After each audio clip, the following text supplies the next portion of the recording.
have to ask you about the funeral procession because, Phia, your performance was gorgeous there. Oh, thank you. Beyond the grief, can you break down what Helaena was feeling in that moment when the carriage breaks down and stops and everybody kind of like rushes towards her? She's like really, really overstimulated, and I think that her coping mechanism is the opposite of like, let me go and spend time around people. I think she's feeling the worst that she's ever felt, and she's sort of essentially doing the nation a favour by being in that carriage.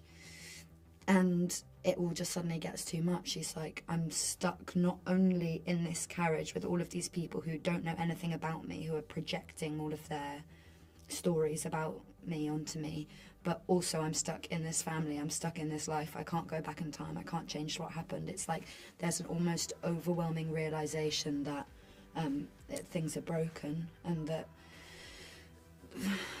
that she's not safe anymore.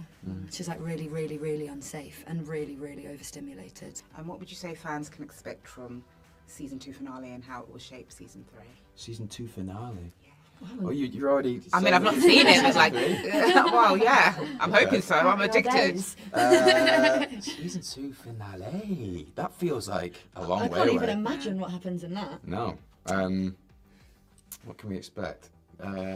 Just chaos. Probably, yeah. Lots of chaotic, frantic dash for power and control and self-preservation and all that jazz. Damon gets into this kind of argument with Rhaenyra in episode 2, which is essentially about their power dynamic. Can you break down the conflict he feels over his love for Rhaenyra versus power, and how he feels when she says she doesn't trust him anymore? Well, you know, again, the sort of people often ask me like, is Damon after power? And I've never thought he is. I think he's more interested and addicted to being a sort of agent of chaos, really. And the discourse that he can create, you know, the ripples that he can sort of manifest further down the line. I think the idea that she doesn't trust him feels quite alien to him, because I think he feels like he's the most trustworthy person in the world for her. Genuinely. And so I think he's probably quite, in his Damonness, quite hurt by that. And the power dynamic between them in that scene in episode 2, I don't know, really. It just, I think what was good about it is it was like, it felt on some level, which I think this show is good when it exists in this realm, is it felt quite domestic. And so I liked it for that reason. So I wanted to ask you about the brotherly dynamic between Aegon and Aemon, because it seems like it's heavily built on like power play. What was it like working with Tom on that really fragile relationship? Oh, I love working with Tom Glynn, Carney. Yeah, he's one of the best parts of the job. And working on that was something that we kind of explored in our free time as well. We worked on that brotherly bond that we have, and just kept on working on it, and I think it paid off in tremendous dividends. But yeah, I think, you know, Aemond, he kind of sees Aegon as someone who is inferior to him, you know, and he feels like Aegon lacks the perseverance to be king. You know, whilst Aemond was in the Red Keep yard training with Kristen Cole, whilst he was studying with the Meisters, Aegon was probably in some dark corner in Flea Bottom, squandering his inheritance. And so Aemond very much feels that, you know, he could do a better job of it. Whether or not he could, I don't know. Do you think that fragile relationship and the friction between them will come to a head later on in that season? I think it was something that was planted in series 1 for sure. That kind of that rivalry that they have. Yeah. You'll definitely see hints of it for sure. It's Aemond is the second son.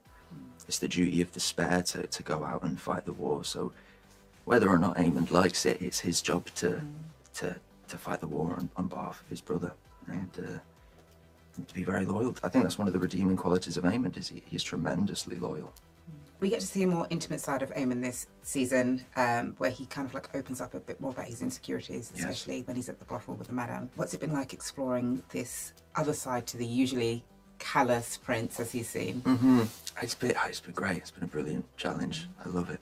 I think at the end of season 1, we saw those 3 episodes with Aemond. He was very much like the epitome of darkness, just the you know, through what he was wearing, like the Targaryen blacks, the long hair, the eye patch, it screams villain. And so I wanted to lean into that as much as possible, only to, you know, contradict that thought at the end of the series when, after Aemond kills Lucerys, you see that face of regret that Aemond has. Maybe that kid who was neglected, who was bullied, is still there underneath that veneer. And so to explore that in season 2, it's been one of the best parts of the character for me this year, is exploring that shadow side. You're gonna see you're gonna see that more of that shadow side, those greater shades, and he's not just that one-dimensional black cat character. There's something more. Not one note.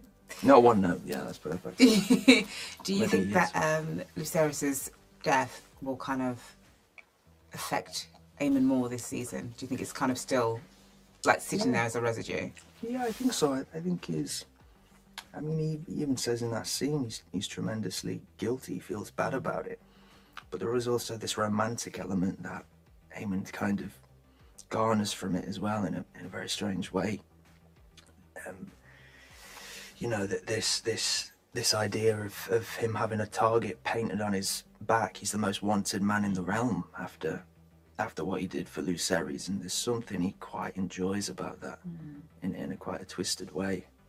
He wants people to be afraid of him. He knows he can be loved, but he also knows that he can achieve more if he's willing to be hated and to be feared. And that's Aemond. He doesn't want to be. He doesn't ever want to be in that position that he was in as a kid and to be bullied and hurt ever again. And so he does this ego that he has is a product of that insecurity. And what can fans expect from the season 2 finale, and how that may or may not shape a possible season 3? I think expect the unexpected. I think that's encoded in so much of this world that George R.R. Martin created, is that you never know what's coming around the corner. And